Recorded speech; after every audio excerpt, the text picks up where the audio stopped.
Today we will be learning how to convert fractions into percentages. So really, we're going to go through a progression where we start with a fraction, we're going to convert it to a decimal, then we're going to look at visually what does that look like in a hundreds grid, a decimal. We want to make sense of place value and decimal movement, what that means. We don't want to just follow steps. We want to know why we're doing it and what it means. And then from the hundreds grid, we're going to create equivalent fractions or ratios with what we have, and then we will end with that percentage. So really, mathematics is all about making connections, connecting with what we know about fractions, connecting with what we know about division, and bringing that all together to make sense of percentages. So let's get into it. Real quick, did you know that middle school math is one of the most critical parts of your learning journey? You're going from elementary school, where we have basic operations, into high school and high school algebra, and middle school really is that bridge between the two. And unfortunately, national data is showing us that when students enter middle school, almost 60% of students are below grade level. They are not at proficiency, and it continues to drop to almost 70% being behind by the time they go into high school. And so this is such a critical time to have those strong foundational skills going into high school. And as your Math Marvel mentor, I am here to help you with two main things. One, to help you believe that you can do it. That's one of the biggest struggles in mathematics, is believing that you're not good at math or you're not smart enough. And learning math has nothing to do with being born with a specific skill set. It has to do with showing up and putting in the work. Just like with anything in life, if it's worth it, you have to work for it. And so you have to show up, and you're not going to understand everything right away. You have to practice. You have to continue. You have to have perseverance in problem solving and understanding. And then the second piece of it is that you have to have number sense, which means you have to make sense of what you're doing and why you're doing it. A lot of the times in math, students or teachers will just learn how to do math without understanding why they're doing the steps that they are, or why they are following the procedures that they have laid out. And my job, my mission, is to really show you the how and the why of mathematics, so that you can have that strong number sense, that strong belief in yourself that you can do it and that you can change those numbers and have success in math. Okay, for our first set of practice problems, we are going to start here by filling in the box, each of the boxes, to find the percent. So you can see that progression that I was speaking of earlier. We're going to start with what we know about fractions, convert them into decimals, look at what that looks like visually in a hundreds grid, create equivalent ratios, and then finally we'll write what our percent is, what is 1/5 as a percentage. So remember that all fractions are decimals, and 1/5, okay, a fraction is part over a whole. This is the part. 1 out of 5 is the whole amount, and 1 divided by 5 is what the fraction is. So the 1 goes on the inside of the 10. 1 divided by 5 is our divisor.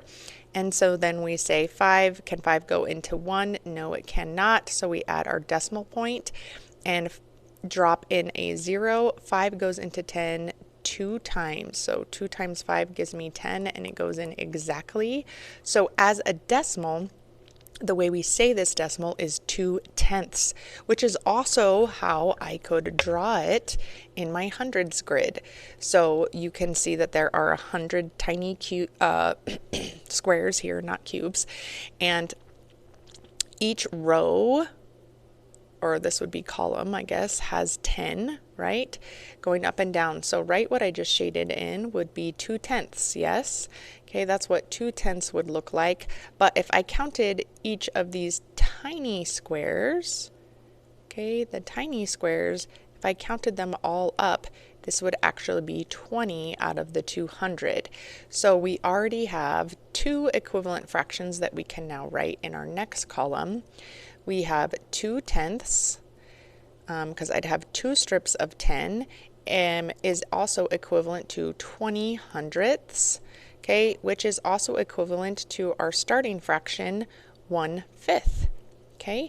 And you can also sort of see the, when we talked about equivalent ratios, we talked about what that progression looks like, which you can create them by multiplying or dividing the same, the numerator and the denominator by the same number, and we can see that pattern here. when we go from 1/5 to 2/10 to 20 hundredths. From here, I multiply times 2.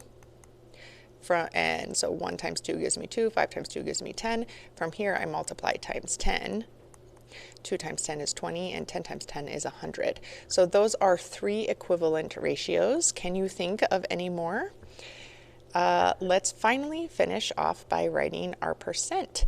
So we know as a decimal, 1/5 is 2/10, and we know in our hundreds grid, it's 20 out of 100, which that's how we write percentages out of 100. So that equals 20%.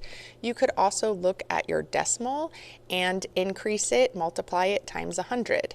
So 0 and 2/10 times 100, and that's the same as moving your decimal point 2 times. So again, we get 20%. All right, let's do one more problem. We're going to do 1/3. So remember, all fractions are division problems.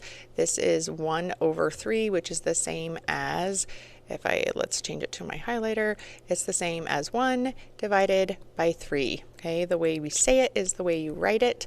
So 3 does not go into 1. So I put a 0 and my decimal point, drop in another 0. 3 goes into 10 3 times. 3 times 3 equals 9. 10 minus 9 is 1. 3 can't go into 1, so I add in another 0, and I have 10 again.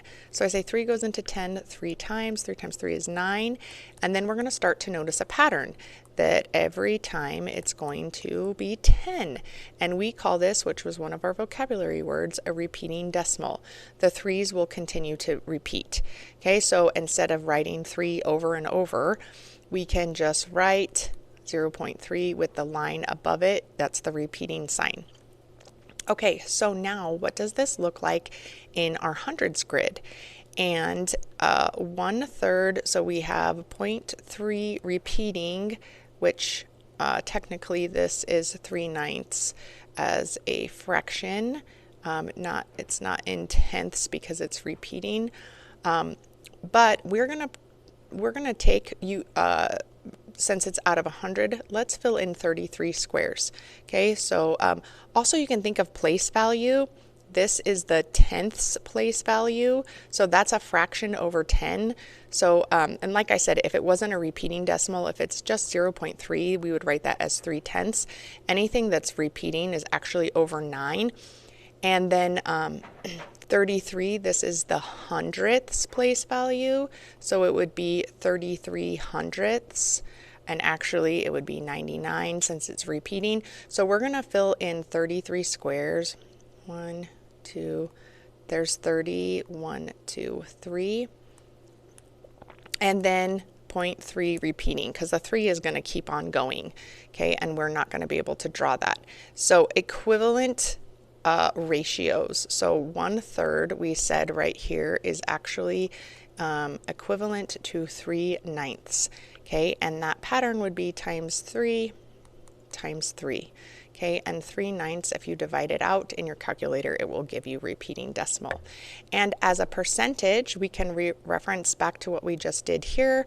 Out of 100, remember all percents are a fraction part to whole comparison, but the whole amount is always 100. And so it would be 33.3 repeating, right, would be as a percentage. So I would write it 33.3 repeating percent. Thanks for learning with me today. If you have any questions, go ahead and drop those in the comment section below. And also, I've linked for you a full lesson on this topic. If you want to dive deeper and spend some more time looking at vocabulary and more examples and word problems, go ahead and check out that link. Also, if you are looking for your own copy of all of the problems we went over, I have my 6th grade math workbook. That link is also in the description if you'd like a copy of your own. Don't forget to hit the subscribe button, and we'll see you next time.